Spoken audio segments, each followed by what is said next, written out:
As their quest for a historic Super Bowl three-peat approaches its final week, the Kansas City Chiefs have landed in New Orleans. On Sunday afternoon, Patrick Mahomes, Travis Kelce, and the rest of the team started their journey down to the Big Easy, where the Philadelphia Eagles are waiting. As neighbors of several celebrities packed the streets in Chiefs Kingdom's iconic red and yellow to bid their Super Bowl prospects farewell, Kansas City made sure they got a hearty send-off. Juju Smith-Schuster and Hollywood Brown both posted videos to their Instagram stories depicting Kansas City residents congregating outside of their residences or lined the streets with posters that read love, support, and encouragement. Smith-Schuster included red and yellow heart emojis in his post.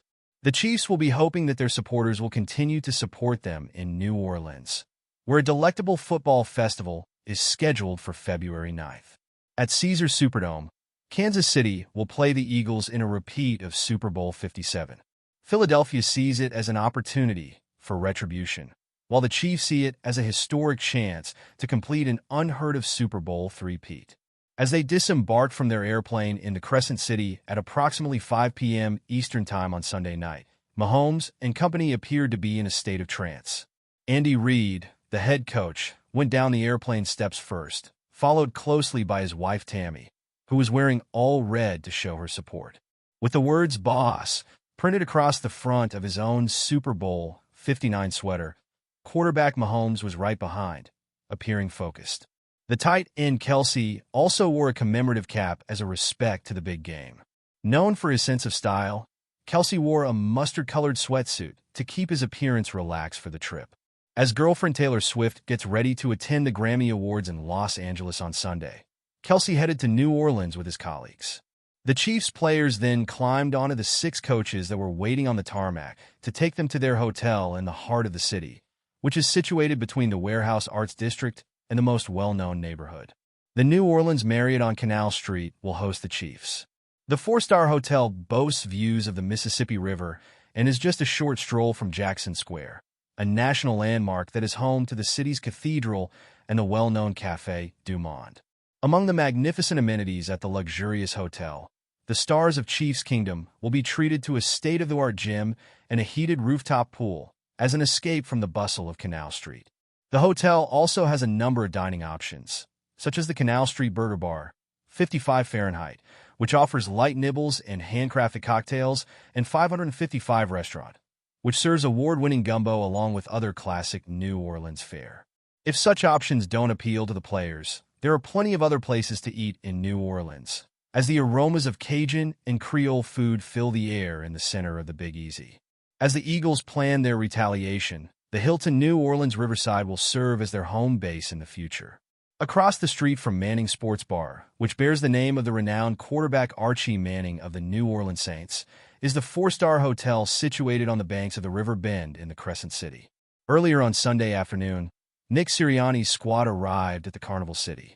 On Sunday morning, the team left their training facility and went to Philadelphia International Airport to catch a flight to Louisiana.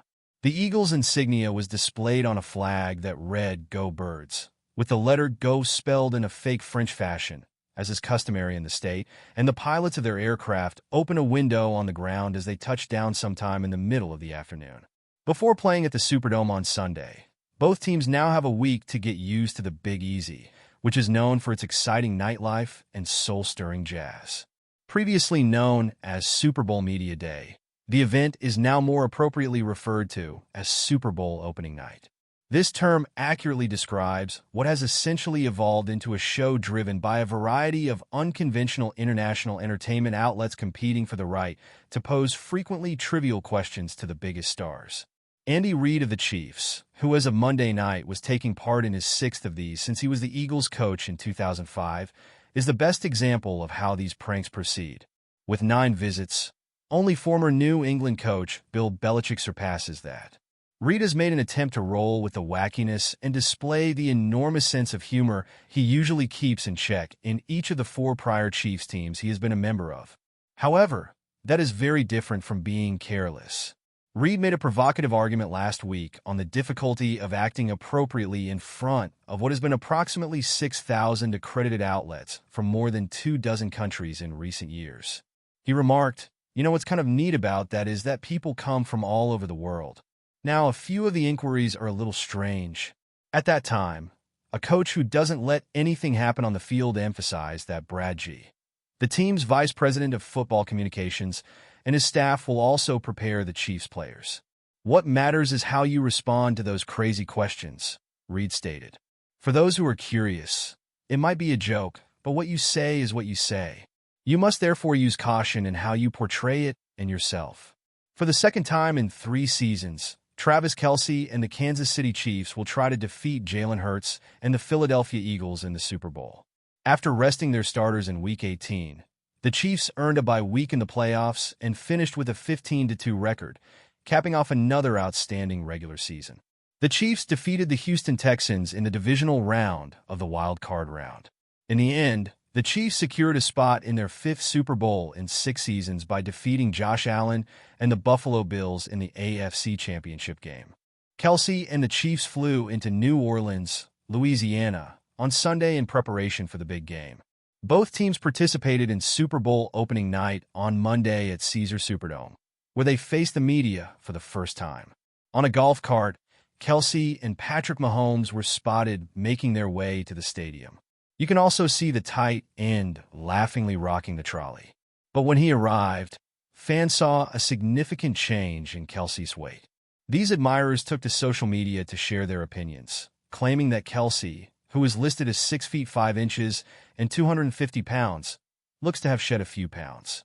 One admirer said, "OMG, Trav has gotten so thin. He needs a Pop-Tart stat." Another commented, "Wow, so skinny without the pads. Get some Pop-Tarts for him." OMG, a third person said. "He's really thin," said a fourth. "Didn't recognize him," a fifth person said. Even though Kendrick Lamar emerged as the clear winner of Sunday's Grammy Awards, the Philadelphia Eagles game still generates a lot of enthusiasm. The hip-hop legend and Taylor Swift are not at odds. The two actually collaborated in 2015 to create a remix of Swift's Bad Blood, a song that won praise from both fans and critics. R&B singer SZA will be the special guest on stage with Lamar as he headlines the Super Bowl 59 halftime show on Sunday. But Swift's fans are still demanding that she make her Super Bowl debut by showing up as a guest during Lamar's performance. Swift is expected to support her beau Travis Kelce and the Kansas City Chiefs by going to the big game in the New Orleans Superdome. Given this, many of her fans anticipate she will perform at halftime as well. Actually, the odds for a Swift surprise during the event have already been established by the bookmakers. However, there is no likelihood that the folklore singer will perform with Lamar.